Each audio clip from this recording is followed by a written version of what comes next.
All right, we've got some people in the waiting room. Look at this. We're going to admit. Oh, while you're doing that, Kristen, I appreciate your post for I must have been the women's, and it was in Florida, and well done. It was tacking and jibing, and then look, no hands. Well done. Yeah, no, that was some cool sailing. Wendy was at that one as well, actually, which was cool. Yeah, the J70 is a really neat platform in so much as it is super balanced. And when you get the boat just right, you can steer the boat perfectly with body weight placement or with mainsail position. It's a really neat boat in the way that it speaks to you. The J80 that we'll be sailing in Seattle, very similar, lots of really well balanced boat and makes it fun to sail and easy to learn how those small inputs in sail position, body weight position, helm load, they're gonna change what the boat feels like real quick. Mhm. Well, it's 8 o'clock. We're going to give everybody just another minute here. I'm admitting lots of people here. I'll share with everybody. I wish I had a picture of what my room looks like. I've got a key light. I've got a teleprompter. I've got 2 screens. This looks like a pretty professional production here, which also means that there's lots of opportunities to screw it up. So we may break something tonight. We're always trying to push the boundary when it comes to technology. So if something breaks, I apologize, but it's all in an effort to put on the best show possible. Bobby Brooks, welcome. Nice to see you. I was happy to see that Aaron looked like it missed your island there. Bobby is the head of our St. Thomas Sailing Center and the host of our performance race weeks, both our February and March performance race weeks that'll be taking place down there. Bobby, are you able to hop off mute or come on your camera and say hello?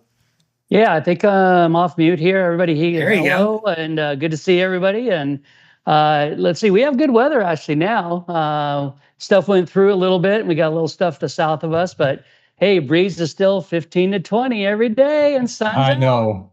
I can't wait.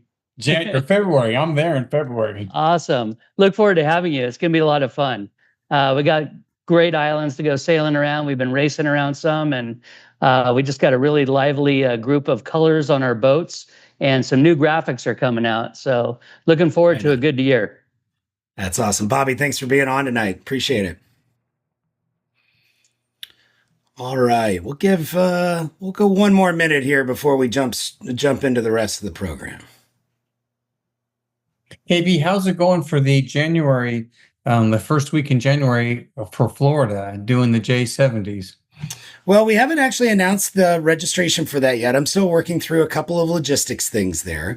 That will be a regatta experience, as we talked about on the phone the other day. Exactly. Yep. And will be a really intimate group. So no more than 3 of our boats participating for 3 days of training, but then it'll be part of a 50 boat regatta as part of Davis Island too. So we're still working through a few final details on that. That and a few other events will get announced hopefully in the next 2 weeks. So, and I'll share with everybody here in a minute kind of the updated calendar and what's in the pipeline. Those of you on tonight's program will get a little sneak peek before things actually get published of what's coming down the pike. We've been really busy putting things on the calendar, which is exciting. So, all right, well, I feel like we are at a critical mass here. So I'm going to slide this screen up. And I'm going to ask everybody to do me a favor. Go ahead and mute your cameras, your Zoom for the time being. We got another one, a late one coming in here. And I just want to talk for a few minutes kind of about what an office hours is. So, you may remember from when you went to college that the professors and the teaching assistants and all of the people associated in your labs were available to you outside of the class period to ask to add extra content, to answer questions, to provide that support that you might need in order to get the most out of your class. Well, at Northview, I kind of want to do exactly the same thing. You shouldn't have to be a part of one of our performance race weeks just to get your questions answered. And most of your sailing is taking place outside of our programming. So I really wanted to make sure that we had a chance to open up the floor so people could come on and ask questions and really feel connected year round. So these office hours will be regular. I don't know that they'll be every 2 weeks or more frequently than that, but they'll be more than once a month throughout the sailing season. And I'm really looking forward to using this as not only an opportunity to answer questions, but to share information and get you more involved. So, I would suggest that the best way to use these office hours as we get better at doing them is going to be to come prepared. So any question about any topic, anytime, that's sort of our philosophy during our programming. And what I'd like to say is the same thing goes for office hours. So you can submit your sailing questions in advance, and I will answer every question that comes in, whether it's during the show in the chat or in advance or afterwards. And I'll handpick a few of them in order to I think, answer common questions. So I've pulled out 3 for tonight's show, and we're going to have a lot of fun with it. But I do want to kick it off with, I like to have a little bit of fun. So here's a video that tells a bit of the story of the Performance Race Week in Annapolis. In the early part of the week, we had very light winds. We were gasping for air, trying to keep the boats moving. And then on the last day, it was windy enough that everybody pretty much agreed that racing was not in our best interest, but we could still go out and have a heck of a good time sailing.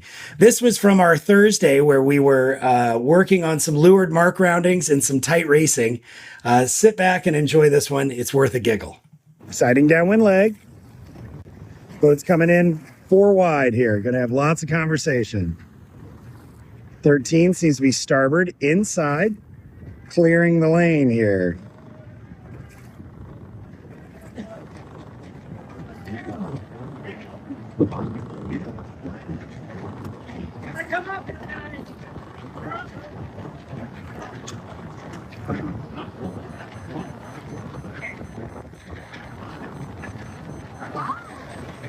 Power out of here. Power out of here now.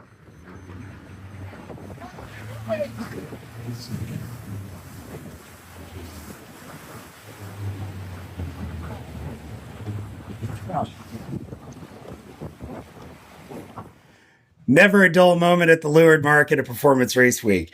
What I love about that video is that while that is a high anxiety moment on the race course, there was no contact, there were no protests, and there was lots of learning to be had there. These events really create an opportunity to put yourself and boats into situations that you might not get at home, and that's really where a lot of their value is at.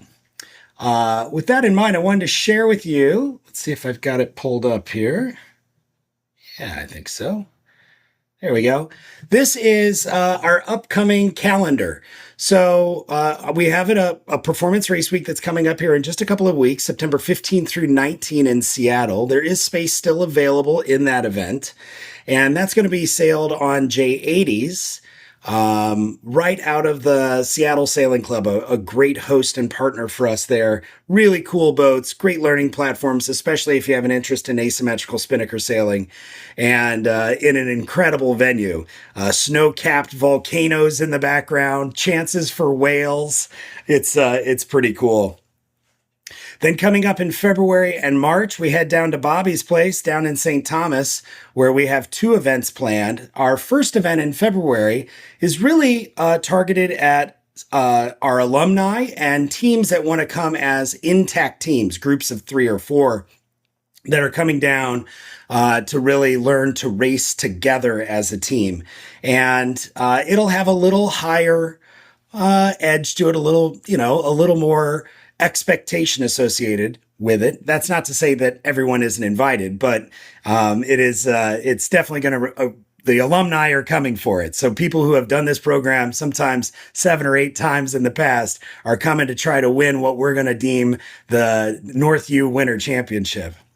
And then our event in March 2 through 6, is back to our traditional performance race week with the angle of trying to recruit folks that are going to be racing their boat for the first time in 2026 and thinking a lot about those that are doing the kind of racing that most people do these days, which is weeknight beer can style racing.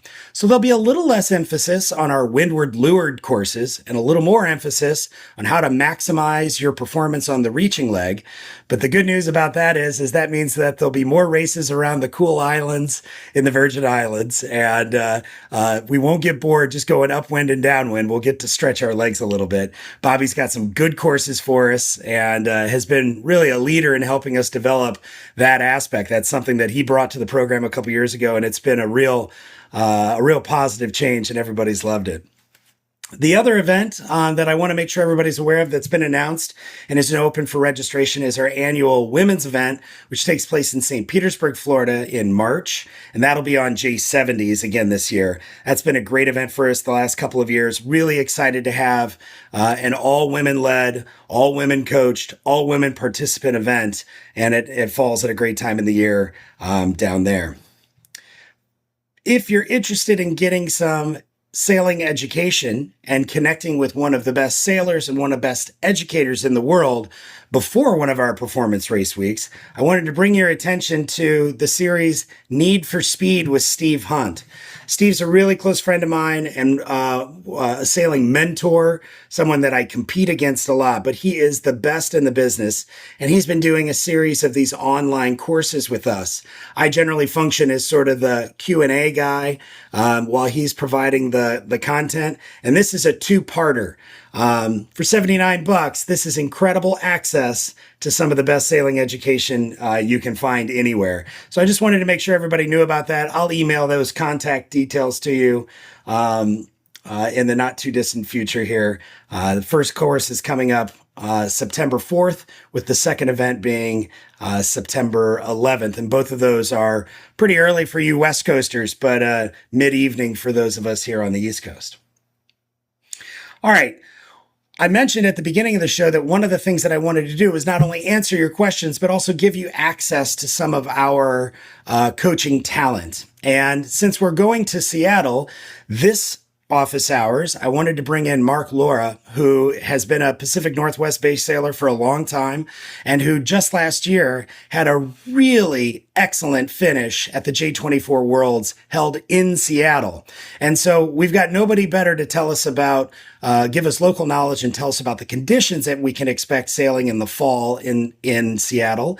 And I also wanted Mark to talk about one of his favorite topics, which is kind of his approach to strategy and tactics on the race course. Mark's taught me a lot about how to prioritize which factor of strategy should be taking priority in our decision making. And so, Mark, welcome to the show. Give me just a little background on how you came to sailing, how you came to North U, and what you're up to these days. So I'm one of the old farts still hanging around the old table with everyone.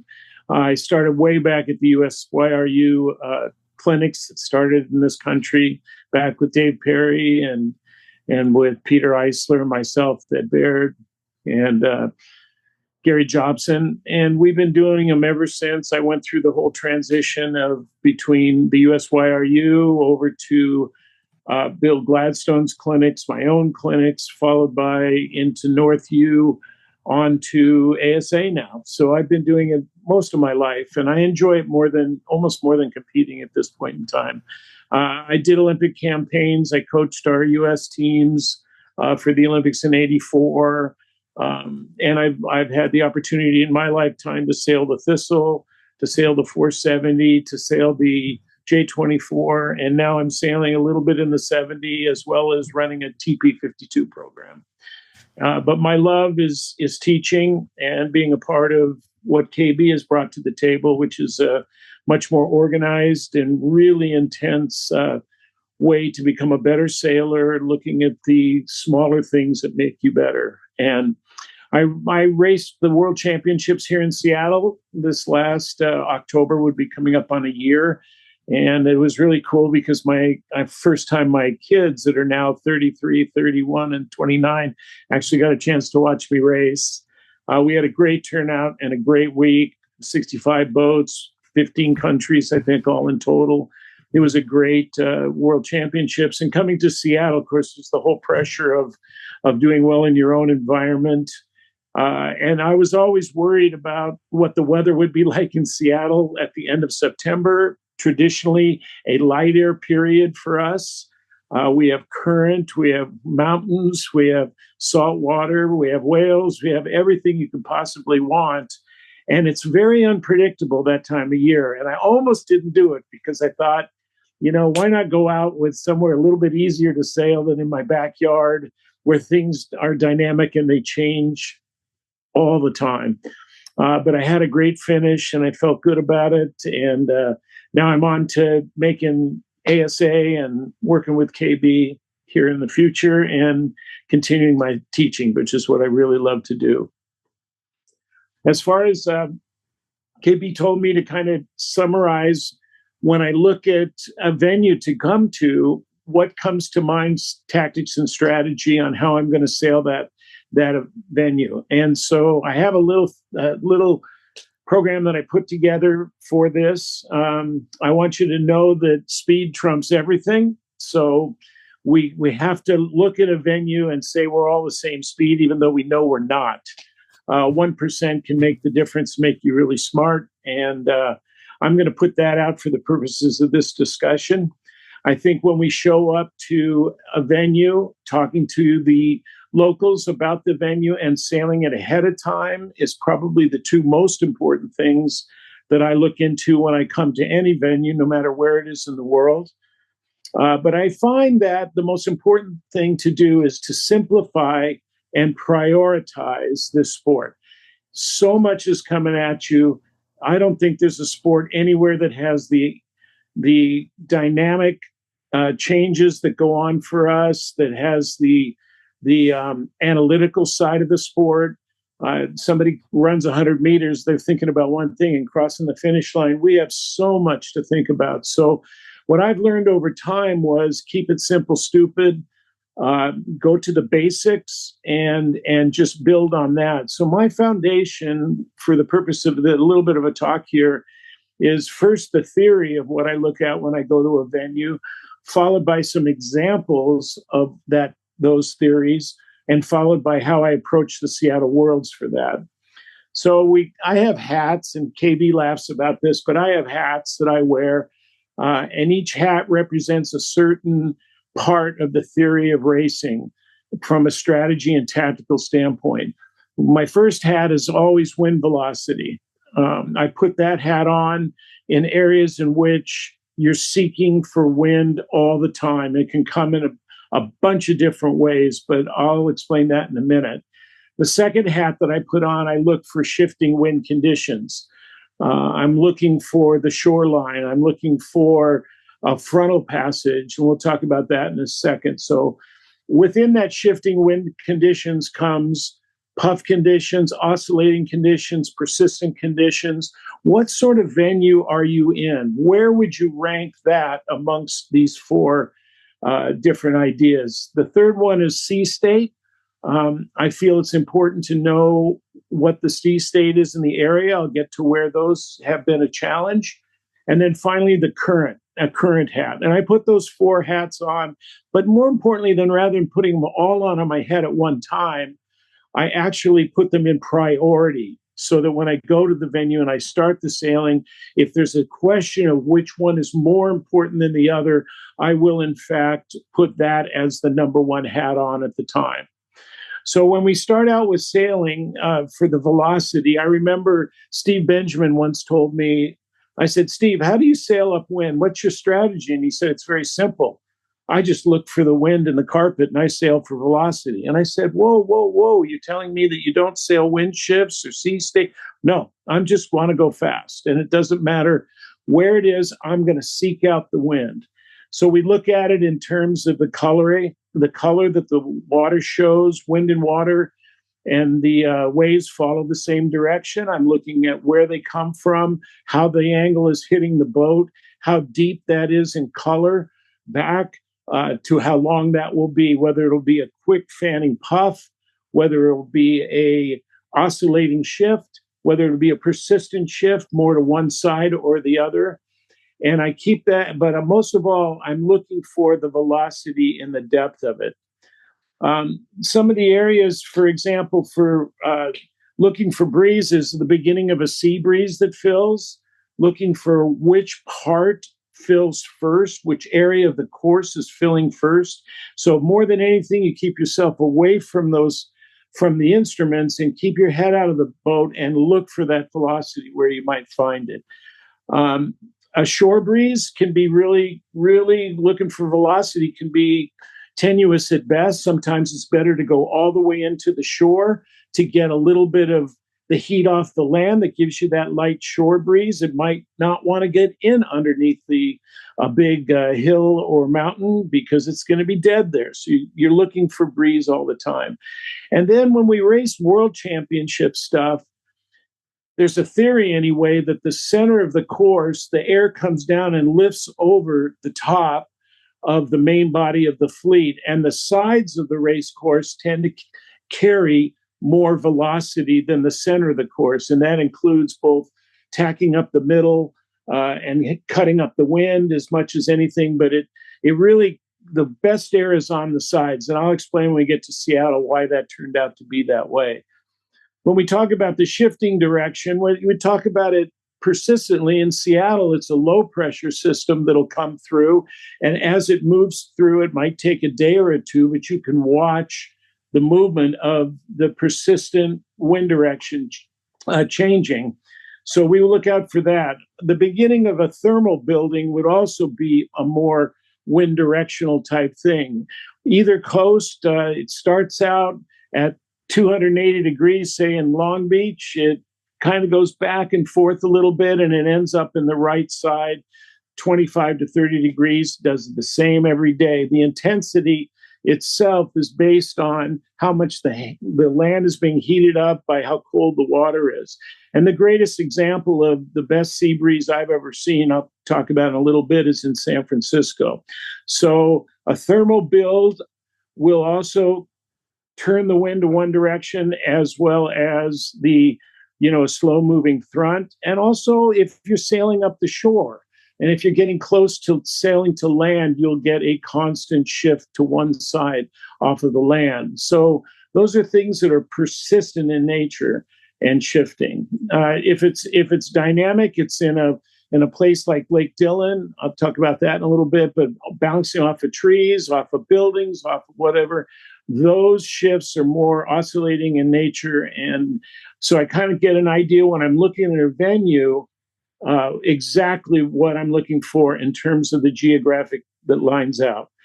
The sea state becomes the third hat, and that can be done both where it's light and it's shallow, where a place like in Biscayne Bay, where you're going to get a lot of chop because it comes into the bay, combined with a shallow floor to the depth, creating huge waves. And you have to put that hat on, because if you can't sail in that and you don't recognize that, it's going to be a long day for you out there for sure. Also, along the shoreline itself, between, say, a place like San Francisco, where you're getting out of the current itself by getting in close to the shore, the sea might be a little bit less turbulent as you get closer to the shore in terms of going up ashore. And out in the middle, it might be really deep with a lot of chop. And then finally, the current itself, I look at, you want to always sail the path of least resistance. You're looking for as I said, the shallow and the deep area of the current and which way it goes. In some venues, you're getting all four of them. And those are the most challenging, hardest places to sail, where you've got to move those hats on and off by prioritizing exactly which one you need to have at the time. But recognizing all this ahead of time and then taking it to the course is a lot better. So you can do it by sailing the area ahead of time and making notes, or really talking to local people that sail in that area. So I think in some cases, like where they all come together is in San Francisco, where the thermal meets current, which meets sea state, which meets wind direction. And the heavier that it heats up in Sacramento, the more pull it's going to come through the Golden Gate. And when you come off of that starting line, you have to recognize, is the current going against you, with you? Is it lighter inshore? Do you have to get there immediately, which forces which end of the line you want to go to? So in San Francisco, as an example, I'm going to put that current hat on quickly and recognize that it's going to play a bigger part of my weather leg than it would, say, in any other condition, even on the coastline in Santa Barbara or over on the East Coast as well. So Puerto Vallarta is another place that combines thermals with Venturi effects that make a bay, which causes more and more wave chop in the bay. And you just have to analyze this. That'll make it, in the long run, it's the analysis before you go out, so you can set your boat up and make your plan as far as the strategy goes. Couple more things. Is it okay, KB? Should I? Yeah, keep rolling. No, keep rolling. I just wanted to pause for a second because listening to you talk, the thing that stuck in my head the most was the phrase that amateurs talk strategy and professionals talk logistics. In the sailing space, right? Amateurs talk tactics. They're talking about the other boats all the time. But the professionals are most concerned with strategy. Where would they go in the absence of all the other boats? How can they get from point A to point B the fastest? Because if once you get in front, you're not worried about the other boats that often. So I love the fact that this whole conversation has been so focused on environment and things that are knowable, some of which are knowable well in advance. I'm building the current chart for the drills that we're going to run on Wednesday in Seattle right now, because I know what the current's going to be doing, and I'll know whether or not we should go north or south based upon that for our currents or for our drill setup that day. We should be thinking this way as sailors, because sailing is something that takes place in the future. Very much so. So anyway, when we talk about wind shifting, we break it up into, when I think about velocity, that's common. You can just sail for more breeze. And the delta is wider in boats like the TP52 or in boats like the J70, where just another 4 or 5 knots of breeze equals out to a whole lot more boat speed than it does in a J24. We're hanging on for a knot or a knot and a half in the J24, and J70 is just a different animal, and you can make up so much ground quickly by sailing to more velocity. So you have to also know your boat on top of it. When you come out of college, you end up coming out of college with a lot of tactics, not so much strategy. The tactics is mano a mano because you're around everybody all the time. When you get out in the real world and you start doing Olympic stuff, it's more about the environment and strategy, and tactics incorporates inside of that strategy. So tactics is the ability to get to where you want to go, and with all boats around you implementing that strategy. So I've always said that it's you gotta be able to do both, and you can't have one or the other. My best sailing came when I put on board a guy that was a tactical guy, and I was a strategy guy. We used to sail in Portage Bay, a little tiny bay in Penguins, and if somebody opened up the window on the side of the houseboat, we all got lifted up. And it was just a very small microcosm of racing, but I didn't worry about other boats. I was just looking for wind. And when I realized that I was a strategic sailor and I needed more tactical, I went that direction by putting a person on the boat that helped me. And that's when we won the J24 North Americans with that. And I totally give him all the credit in the world for that, for helping me. We're seeing that a lot in the TP52 worlds these days. So, an American team is actually being quite successful in the TP52 Super Circuit. It's sort of the understudy program for American Magic and our America's Cup program. That team, though, has a navigator in Sarah Stone, and then they have a strategist who's calling the wind, and then they have a tactician who's saying what they're going to do boat to boat, and then they have a helmsperson who steers the boat. And I just think that that is such a good representation of modern, high-performing team structure that can be applied to boats of any size in any venue. Isn't it much like business in the sense that, you have a CFO, you have a CEO? I mean, I flew airplanes.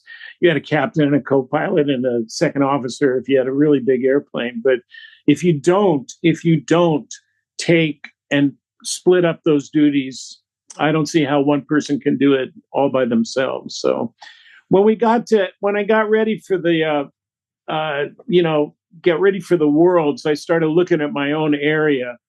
And in Seattle, we have to deal not only with current and knowing the direction of the tide, but we have current lines and kind of avenues, if you will, that go across the sound.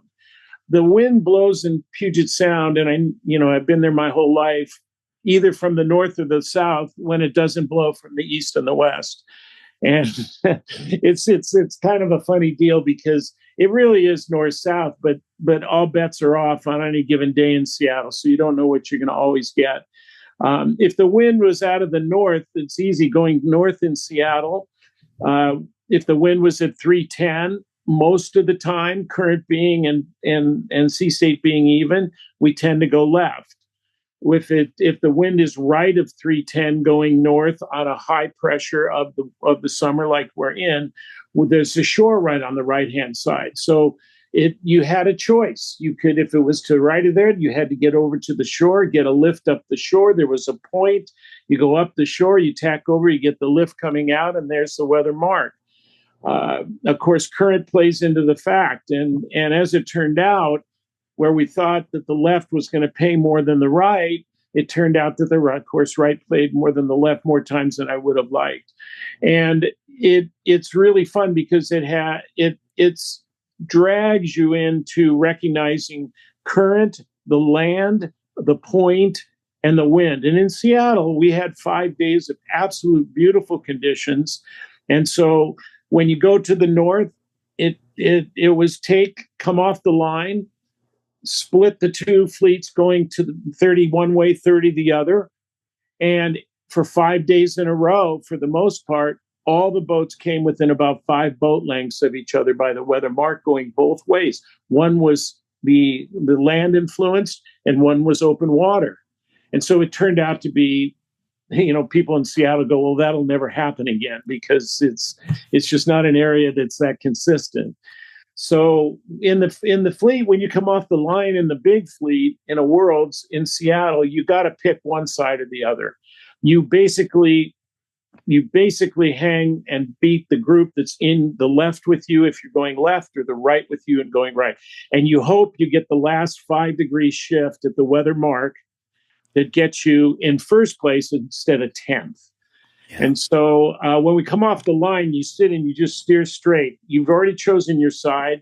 You've made a big decision that it's going to be left, and there's no changing halfway up the leg. You don't tack a J24 across the center. So for me, it was just play the really cool, pick the side, go as fast as you could.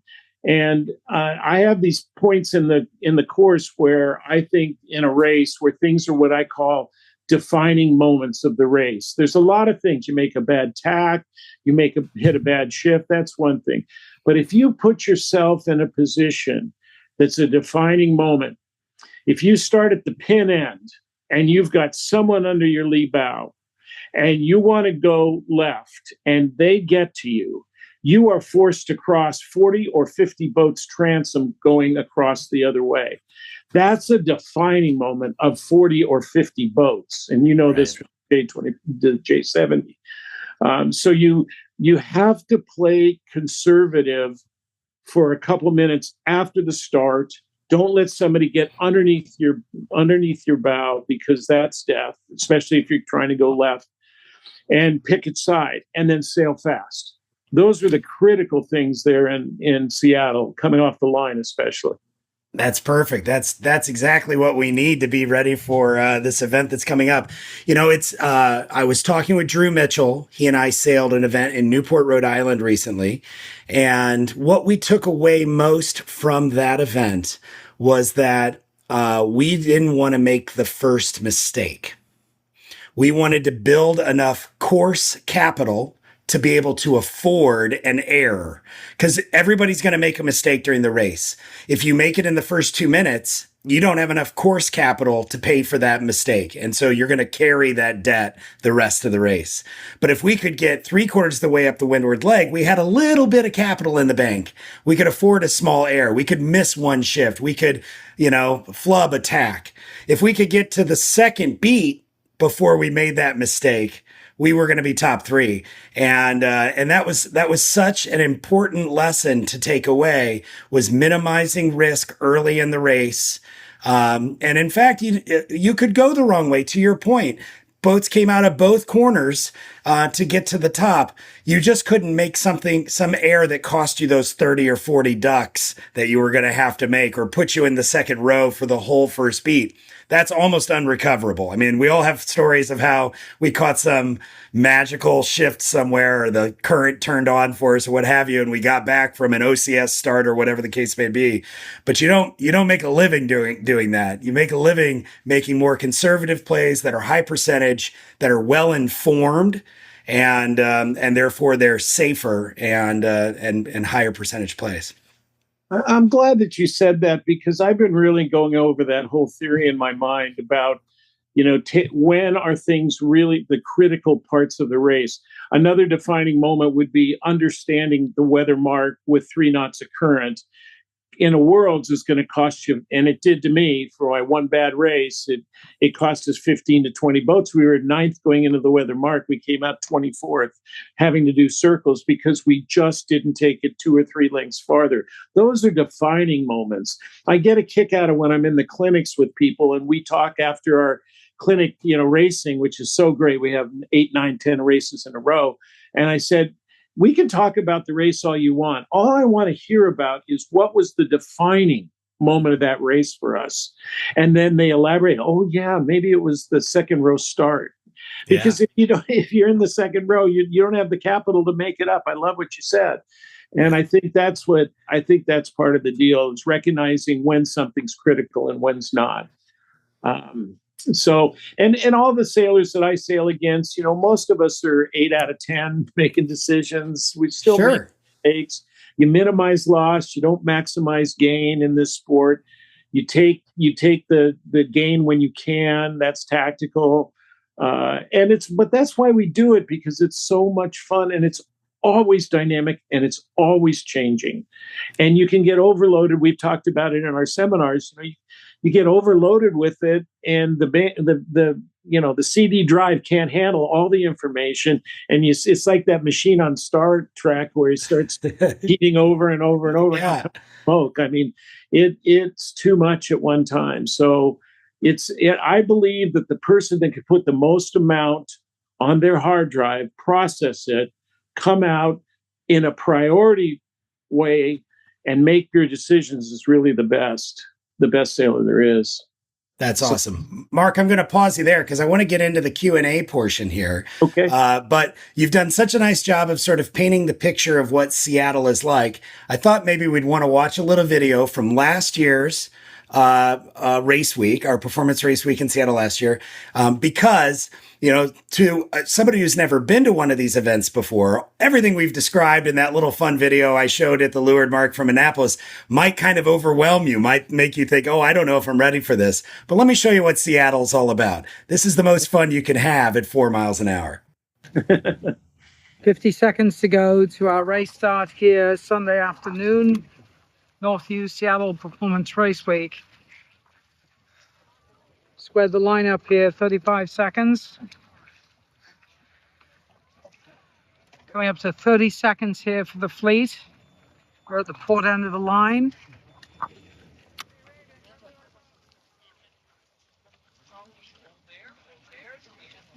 Twenty seconds. 15.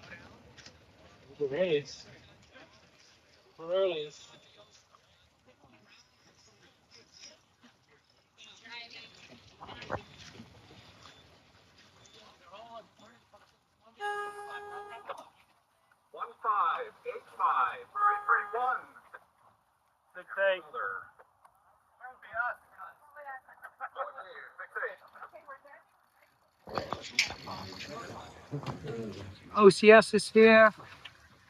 We're currently pushing the fleet over the line. And here's Team Taj Mahal, Team Crazy Ivan.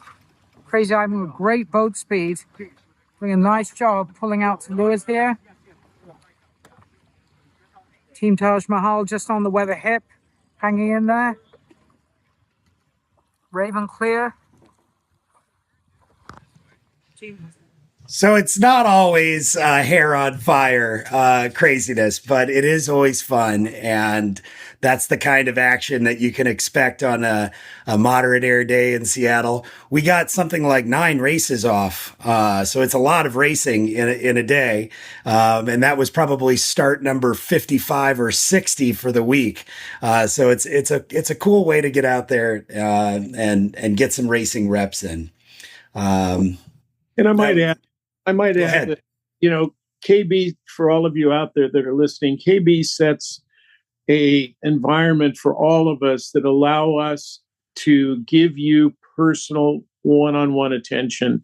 And I think that's the most important thing that you can do, because the sport that you're either learning as you're racing, which isn't a whole lot of fun to do, but it's also the people that he has circling in the group of us that teach. We teach because we want to teach. We don't necessarily have to win. And we've all had to throttle it back. I've had to throttle it back. But these clinics are so cool in that it's one-on-one every day with every single person in the boat, and you give them that special touch. And I still am, I talk to the people that are in our clinics all the time. And I even, my email's blown up at times with it. And I'm happy because those are, when it's all said and done, yeah, I've got a lot of hardware on the shelf, but I know I've touched some people's lives. And I think that's what you get in this environment that you don't get anywhere else. So, yeah. That's why I do it. All right. So I got some cool questions that came in. I've answered some of them directly. And I want to make sure that I'm saving enough time here at the end of the show to do just an open air Q&A. But first, here's the first question that we got. This came from somebody asking a classic jib trimming question, which was, where do I look basically in the sail to try to figure out if I have the sail set correctly? And I think that these days, especially with the boats that have non-overlapping head sails, we have got a number of key indicators that we can use to know that we have the jib set up right. But most people, or most trimmers that is, are oftentimes looking at the wrong one. Now, in this specific question, this is about sonars that have horizontal battens in the leech of their jibs.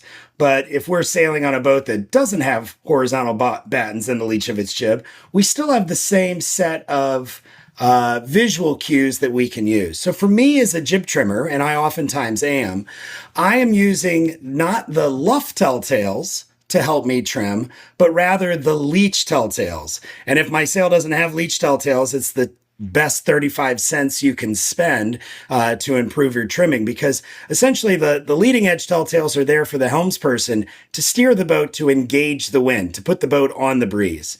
And I'm communicating based upon some sense of how hard I can or cannot trim the jib, where I am in the range of trimming the sail in or out. as I get into that zone of close hauled sailing, I'm trying to trim the sail as hard as I can because it will allow us to sail as close to the wind as possible. But I'm keeping an eye on the leech telltale, because if that upper leech telltale stalls, if it disappears behind the leeward side of the sail, then I know that I've trimmed too much, or I don't have enough twist set up in the sail, and I'm stalling the upper portion of the sail, which is generally operating in the strongest breeze. When that happens, any pressure that I'm creating in that portion of the sail is being translated into heel rather into driving force and stalling the boat out. And it's incipient in the fact that it isn't obvious. The sail looks perfect. Everybody's like, wow, that jib looks amazing right now. But it's stalled in a way that is hard to see, but is robbing boat speed away from the boat. And if you watch your knot meter, whether it's a GPS derived knot meter or one that's a paddle wheel, or you can just feel it in your hips, the boat is slowly getting slower. And in fact, when I'm a helms person, sometimes if I feel like the boat has gotten slow underneath me and I don't quite have the drive that I had just a few seconds ago, I'll just ask my jib trimmer to burp the jib. That's a 1 or 2 inch ease on the jib, just enough to sort of flick open the leech, but not really change the profile of the sail. And then I let the boat, I describe it as let the big dog eat. I let the boat go faster for a few seconds. I fill that invisible tank that's on every single boat that we have to fill with speed that we can borrow from. And I really encourage my teams to be patient. I think we have to put in twice as much speed as we use. So if I got slow for 10 seconds, I need to build speed for 20 before I can go back to trying to go up again. Mark, how does that align with the way you've sailed the boat, how you as a helms person communicate with your trimmers? Yeah, so I think there's a transition period between always, as a trimmer, having them watch those luffing tails on the luff for the purposes of maneuvering. But when we get onto an exit angle, then you fine trim with that telltale you're talking about up on the top for the twist. And so it's set in right. So there's a transition. It also, the jib itself is the one that sets up the main, which ends up with the way that I steer. So you just kind of, if you can, always keep your eyes on as a jib trimmer, keep your eyes on that forward luff until you get onto a 45-degree exit angle on either tack.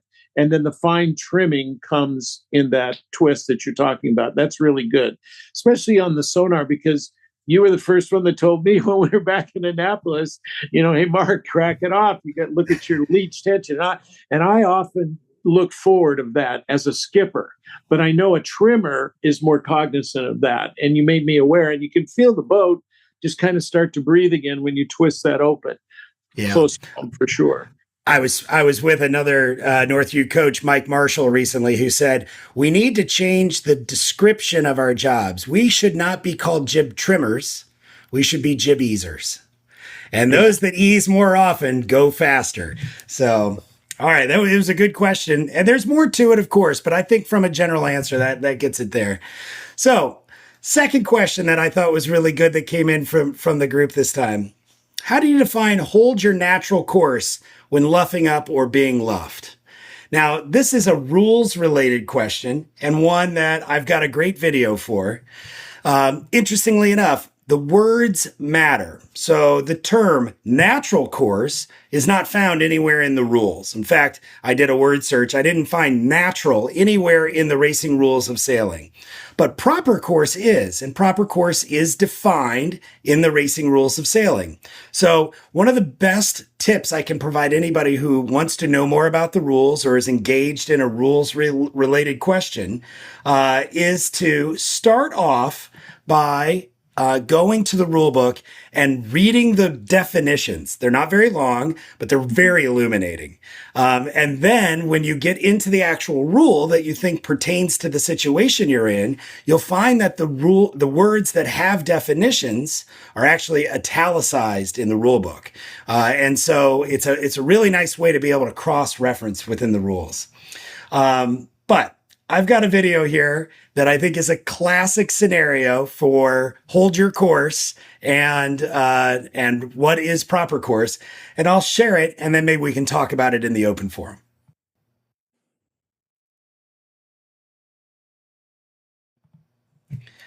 Here we've got two boats obviously approaching on the start line. Number 4 is leading. She's early. She's luffing her jib to slow down here, as you can see, trying to maintain probably being clear ahead of boat 3, who's charging hard behind. Boat 3 now right there gets a shallow hook. That's a dangerous position actually for boat 3, because while she's the right-of-way boat as the lured boat, she has to give boat 4 room to keep clear. And if boat 4 turns up and hits her, it's a 50-50 when we go to the room. Here 3 is luffing continuously, holding 4 up, pushing her over the line, and down she goes. 4's obligation in that situation is to keep clear. She's the windward boat. 3's obligation, even though she has right-of-way, is to make sure that she's giving 4 the room to do so. So anyway, I thought that was a pretty good look there. Let's go back to that question real quick.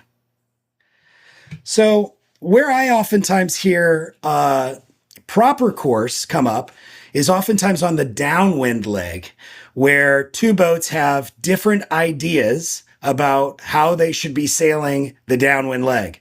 Let's say there's an asymmetrical spinnaker boat and a symmetrical spinnaker boat, and they've chosen to sail different true wind angles to get to the same leeward mark. In that case, the lured boat retains her right-of-way, and sometimes the boat that's to windward of that boat will say, you can't sail above your proper course. And what they're really saying is, you can't sail above the course I want to sail. But that's not true. As the windward boat, they're required to keep clear in that situation. And if the lured boat did create her overlap from sailing from clear astern, then she cannot sail above her proper course. But her proper course is the course she would sail in the absence of the other boat being discussed in the rule. And sometimes those two things don't agree. I bet there'll be some more chatter about that when we get into the open forum. All right. Question number 3. I loved this. There were a bunch of questions about team communication and about how to set up a practice. And I'm actually working on what I hope will be a free guide to maximizing your practice time. But I've got a practice video that I wanted to share with you. All these videos you'll be able to find on the YouTube channel that we've put together if you want to review them afterwards. But this is a practice that I did about a year ago in a J70 in Miami. And I have found that my phone is the best coaching tool I've ever had, because I have this pretty inexpensive little bracket. The phone fits in here, and then it can mount on a tripod mount, and I can put this on the back of the boat. It now is recording audio, video, our tracks, all for free. No extra apps, everything's baked in there. And that content is some of the best coaching content you can have for free. If you're using a GPS tracker, sometimes you find yourself poring over the GPS tracks, but you can't really connect what happened. Why did we go slower here? Why did we go faster? You can match that with the video data, or just watch the video and listen to the communication that's taking place in your practices. I think you'll find that it's a big gainer pretty quickly to get some video. So I'll show you what it looks like on the boat. I use a cheap piece of PVC pipe I got at Home Depot, $5, and I tape the phone to the PVC pipe and I put it right over the tiller. So when we're sailing, we've got a really good shot. Let me show you what that looks like. We could make jeans in China for $5 a piece, but we're not sellouts. We have Mark. I don't know how that happened. Here we go. Oh, and I think some tack. I think it's also good that the 3 of us go to try to, I don't know. So you can hear our conversation. We don't have to remember what was said during the practice session. Here, I'm just going to go forward here to a tack. 2, 1, and second here. Here we can see the tiller deflection. We're using that red line on the tiller to measure that. You can see how our crew is coordinated. This is a really simple tool. Almost everybody's got one of these phones in their pocket and could use this.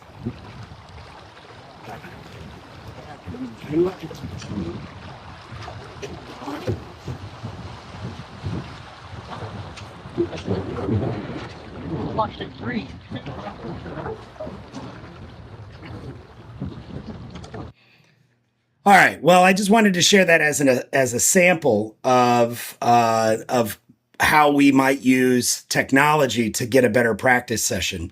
I'll publish the answers to all the questions in a Google form, and I'll send you the email for you so you can see what other people were asking about and see how I answered all those questions. But I thought that would be kind of a fun thing to share tonight. I'm going to unspotlight myself. Which means that now, if you take yourself off the mic and talk, you will show up as our primary speaker. So feel free to jump on and ask a question if you'd like. And if you want to post a question in the chat, I can pull that in as well. So anybody got a question? I do. All right, Wendy. Hey, Greg, how you doing? Good to see you, buddy. So when you talk about burping the jib, you're not the helmsman isn't footing off at that time. They're just going straight, and the jib is just. And then how long is it? Just like a quick burp, get the speed, and then bring it back in. Yeah, great question. So the way that I would describe this is that Greg, go ahead. I just want to add on to that, and also what's going on with the main in that process. Yeah. Here's one time where I think we can think about the two sails somewhat independent of one another. So if you are sailing along, we need to make sure that the wind is flowing from the leading edge to the trailing edge of both sails, right? And the only way that we can do that is by occasionally testing the luff. So we all know the mnemonic, when in doubt, let it out. Well, what that is about re-engaging the flow from the leading edge to the trailing edge of the sail.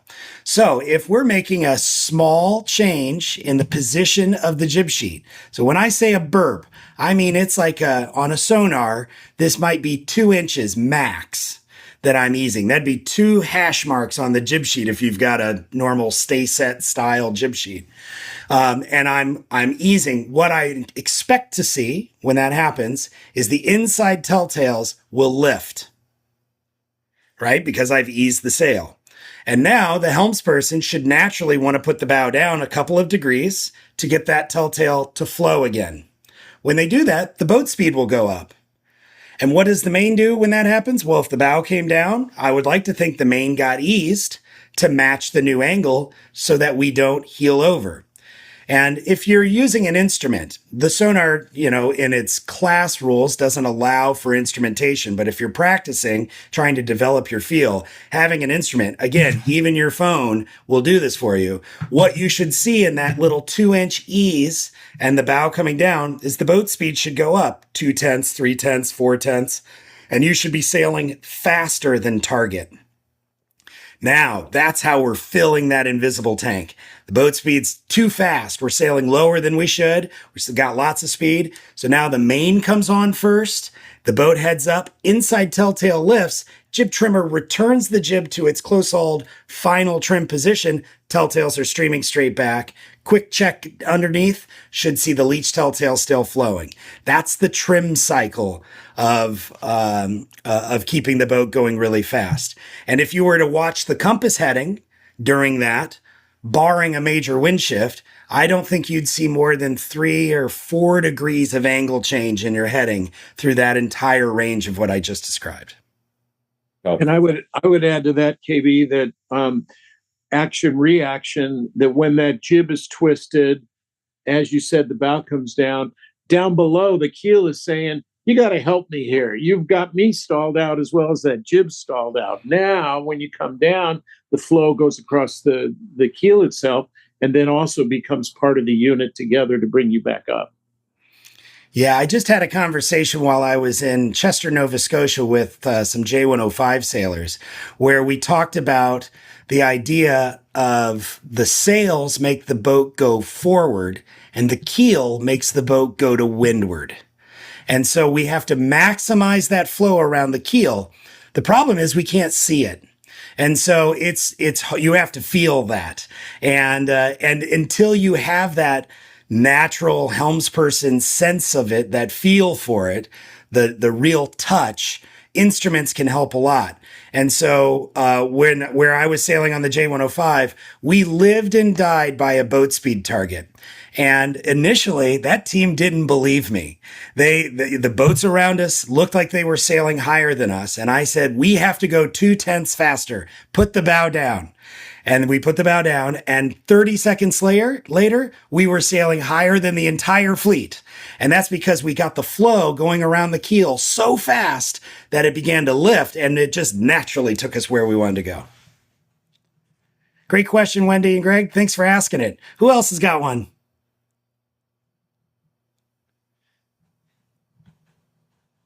Hi, I'm Carol. And Hi. I Good to was see a you, little Carol. late.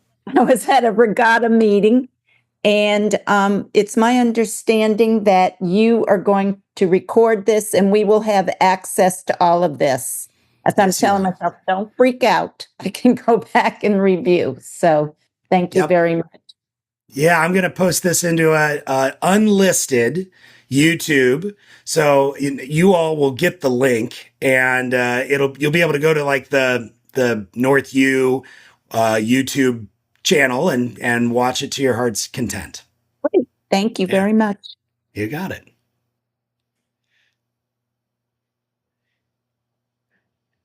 Well, if nobody else has a question, this has been a great office hours and a good kickoff for what I hope will be a regular series. And as people get more comfortable with the idea of free information and ask any question, those questions will start pouring in. And what I want to be able to do is I want to be able to send those questions out to the rest of the 55 coaches that are on the North U coaching staff. And in between their World Championship, Olympic, America's Cup campaigns, in between their sailmaking and boat building duties, they'll answer those questions. They'll come onto the program like Mark did tonight. And we'll be able to really just raise everybody up in between our marquee events. We are, by the way, working on adding more performance race weeks to the calendar. Austin will get announced next week. It's coming in April in 2026. We have regatta experiences that'll get announced. Our first one is likely to take place in January. I've got some private coaching opportunities where you can just parachute in and do 2 days on a J70 in the Florida sun this winter. And then our winter seminar schedule is coming together nicely right now. We just booked Cleveland, Ohio for March. Those normally take place in those snowy, cold places where people are thinking about sailing but can't get out there yet. And looking forward to having a really full North U calendar going forward. But most importantly, looking forward to answering your questions as they come up. So keep them coming in, email anytime, call anytime, and we'll see you on the next office hours.